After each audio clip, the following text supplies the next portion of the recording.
This week we are back in the engine room. We are building out the walls, fabricating the floors, adding aluminum I-beams, and slowly turning this crooked old space into a proper engine room for our hybrid electric conversion. And because we are almost in real time, you get to see all the steps again. It all takes time and some of it is not very exciting, but it is finally starting to come together. Welcome to this week on board Tangaroa. Brent from OSEA Boats is not just designing the hybrid electric system. He is a boat builder by trade, so it was his job to walk Cam through how this engine room needed to be built properly. That meant thinking about strength, access, insulation, airflow, and how everything will fit later. Then, while we were away, Cam could keep the work moving forward the right way. But first, Brent got to do a little bit more templating. Cam took what Brent explained and got to work. He started building out the walls and fitting each panel into place. And on an old boat like Tangaroa, that sounds simple, but it never is. Every panel had to be measured, checked, trimmed, fitted, then checked again. Little by little, Cam was turning Brent's plan into an actual engine room. And when I asked Cam to explain what he was doing, yeah, I'm cutting wood and screwing it on the wall.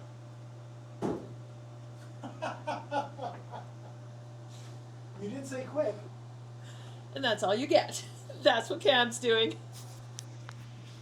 Actually, Cam is doing a really good job. He's building out the wall and he's doing the templating and everything. He's actually really learned a lot from Brent. And this wall's looking really good. Check it out, guys. What do you guys think? That's going to be the wall. Hey, Blaine, Brent mentioned something about cupboards in there and storage. Yep. Wow. Or day tanks. There you go. It looks really good, Cam. Good job. Neat cut screw.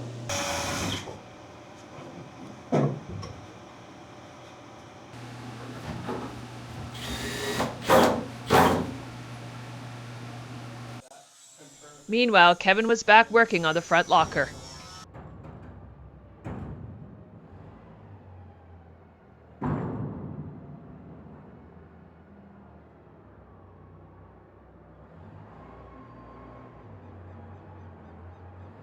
What do you guys think?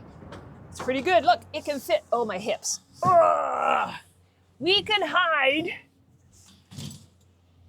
somebody in here and bring them on the boat. That's how big this locker is. What do you guys think? So far, Kevin, it looks like he was doing all the tacking. And then he was doing all this because this is where the water goes into. And it'll be able to come out. But it's looking pretty impressive. This is going to come off, I think, because, I think it's going to come off. I don't know. But I'm liking this locker. This is such a brilliant idea. And it's really going to stop the water from going down onto Izzy's area. And getting the side lockers fastened up, welded up, is going to be key. Because that just keeps water out of the boat. And that's a big thing. Got to keep the water out of the boat. What do you guys think? You like the locker so far? Put in the comments. We'd love to hear what you think if this is what you would do to fix this area. Today is more vent work. So I've gotten this much of it built. And basically I've got to kind of continue on. That's half of it. That'll be my separator plate here. And then I basically have to build the other half of the vent work on this side. So the air will have to go under there, back up, and out the other side. And then there will be a drain here to go down through the drain. So yeah, that's what I'm going to be working on. I'm kind of busting ass to try to get that done because we're going to be leaving tomorrow and we're going to be gone for a little while. And I'm trying to keep these guys going on the walls. So really pushing to get this guy done. And unfortunately with this, I'm kind of learning with MIG on aluminum. So I think I've got it nailed down now. There's some kind of shitty ones here, but for the most part, it's going pretty well. There'll be some grinding that'll happen on some of this, but anyway, I'm happy with most of it. All right, so update, just still building this out here. I've got another piece here that's gonna sit basically right about there, and that's gonna be my basically the floor of where the next vent comes in. There will be sharp edges on this. I'm not going to get overly bent out of shape on that, no pun intended. I'm just going to go ahead and get it welded in. I've got fans that can handle lots of pressure. So if I get a little bit through here, the ductwork is fairly short, it should be just fine. So I've got to weld this guy in, then I've got to make another vertical and another cap, another like bunch of pieces, a lot of cuts. So it's like Legos.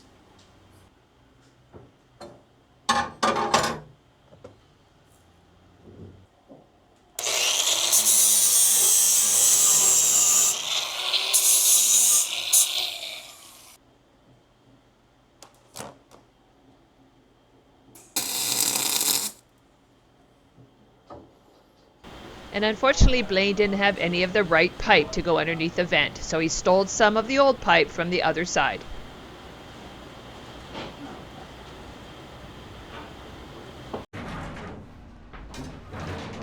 Hey Cam, you're on your own.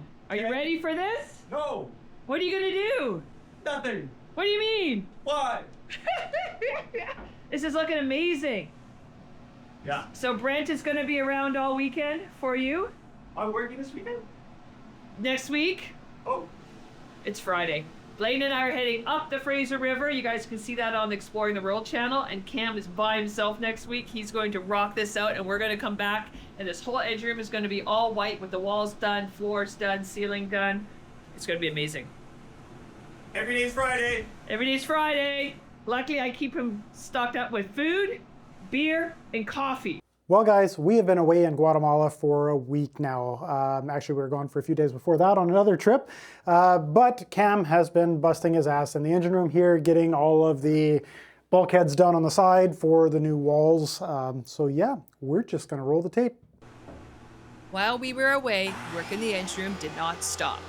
Before we left, Brent had walked Cam through what needed to happen next. And that was a big deal, because Brent is not just designing this hybrid electric system, he's actually a boat builder by trade. So when he looks at this space, he is not thinking about where the equipment goes. He's thinking about strength, access, airflow, insulation, storage, and how this room needs to work years from now. So with that plan in place, Cam kept going. And honestly, we were so thankful for that. Because on a project this big, every day matters. Even when it does not look dramatic on camera, progress like this is what keeps the whole conversion moving forward. Cam started building out the walls to square off the engine room. And if you have ever worked on an old boat, you know that sounds easier than it is. Nothing is straight, nothing is square, and every single piece seems to need a little adjusting, trimming, checking, and then adjusting again. But this is the part that has to happen before all the exciting hybrid electric equipment can properly go in. These walls are helping turn this old, awkward engine room into a usable space. A space where we can mount equipment properly, protect wiring, manage airflow, and still have access to everything we need to reach later. Cam also started insulating some sections, sealing the wood with wood sealer, and closing off the insulated areas so they are protected. It's not flashy work, but it matters. This engine room is going to carry a lot more than just engines. It will hold batteries, electronics, chargers, ventilation, wiring, storage, and all the systems that need to work together to make this hybrid conversion actually function. And don't forget, a space for my washer and dryer. So every panel, every sealed section, and every wall has a purpose. And while Cam was building the walls, he also started working on the storage shelves that will sit behind them. That might not sound exciting either, but on a boat, storage is gold. Especially on a boat like Tangaroa, where we live aboard, work aboard, film aboard, and somehow still need to find places for tools, parts, spares, and all the random things that seem to multiply every time we turn around. Having Cam able to keep this moving while we were gone was huge for us. It meant the project did not just sit and wait. It meant the engine room kept changing. It meant that when we got back, we were not coming back to the exact same mess we left. We were coming back to progress, and that is a really good feeling. This stage of the build may not be the shiny part. It is not batteries going in. It is not motors spinning. It is not the big moment where everything comes alive. But this is the work underneath all of that. This is the hidden work. The measuring, cutting, sealing, insulating, framing, and figuring it out as you go. And thanks to Cam, we were able to keep moving forward even while we were away. So yes, it still looks like a construction zone. Yes, there is still a long way to go, but little by little, this engine room is starting to make sense. And for a project this big, that is a pretty big win. So far, I have cut this insulation and we've cut the back of it where the ribs are. So that's sitting in nice, tuck that in. All these ribs have been cut to shape roughly, and then we got a straight edge plumb down. Well, not plumb down, but you know, a boat, there's nothing really plumb. Scrub the line down, cut them off, then install the insulation, then install these little backers. And I'm just dialing that in now for this backing. Shelving is for sure going up here. And then what's below this, I'm not sure. I've done the same for over there. And those ones are bigger spaces, so there'll be more choices and options on how many shelves. But so that's essentially the finished product of what we're kind of going for there, of that shelving space. Other than that, it's just cutting wood and screwing it to a wall. It's not getting glue on my hands sometimes.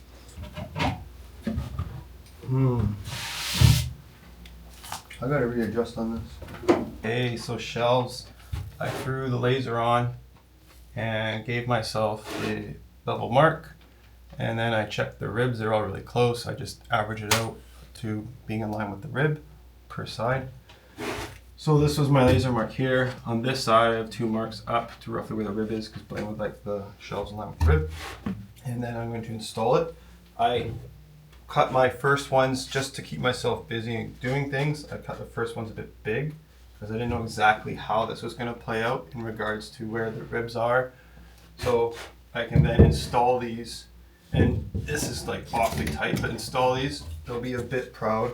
I'm going to mark them off and then run them through the saw and reinstall these so they're proper, and then install them. So here goes nothing.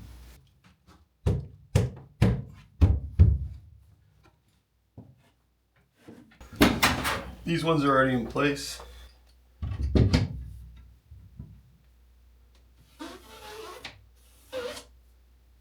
And I think I will be making an adjustment on these shelves so that they're not so tight. And again, I could be overthinking this. I'm sure I'll be reassured when the brains get back, but in the meantime, I'm yeah.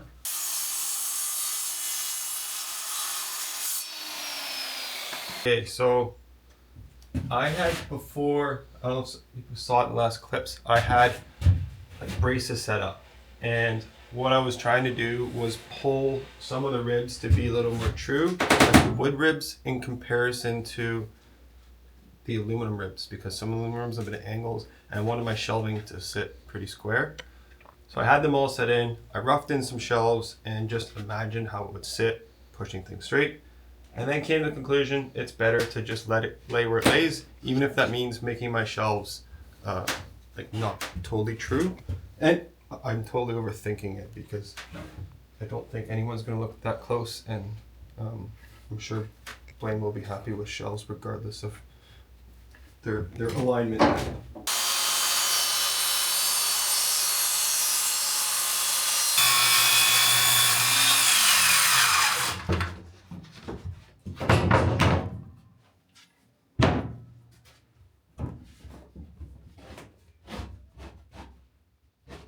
Okay, now I'm starting on the washer dryer cabinet setup.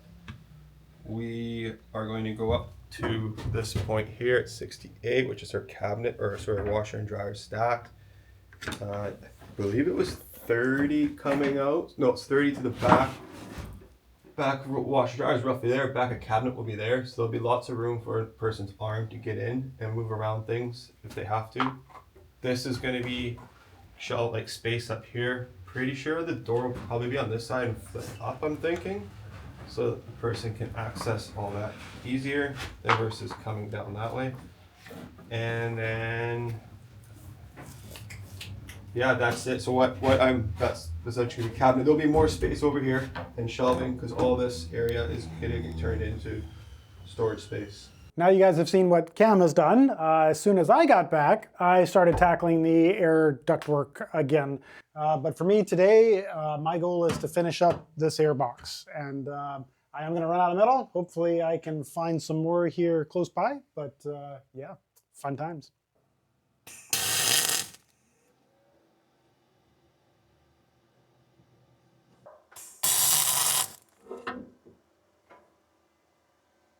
Okay.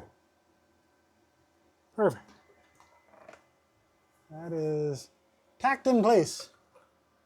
So I've gotten more sides put on the box here. Right now I'm just bending this panel out a little bit. It had a little bit of a bow in it, so now it's fairly straight. So I'm just gonna run a couple of tacks here just to hold that in place, and then I'll come back and I'll finish weld it.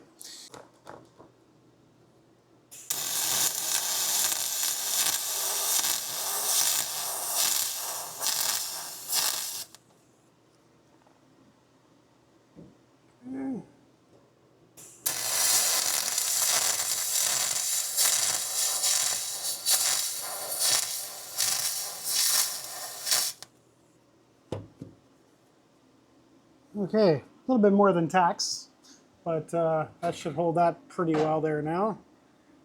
This is almost finished for this main exterior duct piece here. I just have to finish a couple of more panels, but I ran out of metal again. So I'm now waiting for metal for that. I don't know if we got a lot of video of me building the rest of that, but it's much of the same as the hours before. I'm also working on all of the generator framework down here, I'm waiting for metal on that. I do have enough metal to continue on with the generator frames, or sorry, not the generator frames, the battery frames. So I'm working on that. That's a lot of fitment to get everything notched into the beams like I've done on the ends here. So yeah, just working away on that. I had to make up a quick fence for the table saw to make that job a little easier. And I'm just gonna carry on with that and see if I can't get this front section at least tidied up and ready for welding. Thanks for watching, everybody. And I also wanna say a big thank you to all the people on these lists. You guys are super, super, super awesome. We thank you guys almost every video, if not every video. But yes, we super appreciate having you guys on board. If you guys wanna see another cool video, check this one out over here. If you want to see the whole playlist from the beginning, check this one over here. And next week, be prepared. We got a really cool video coming out on a Hatteras in Guatemala.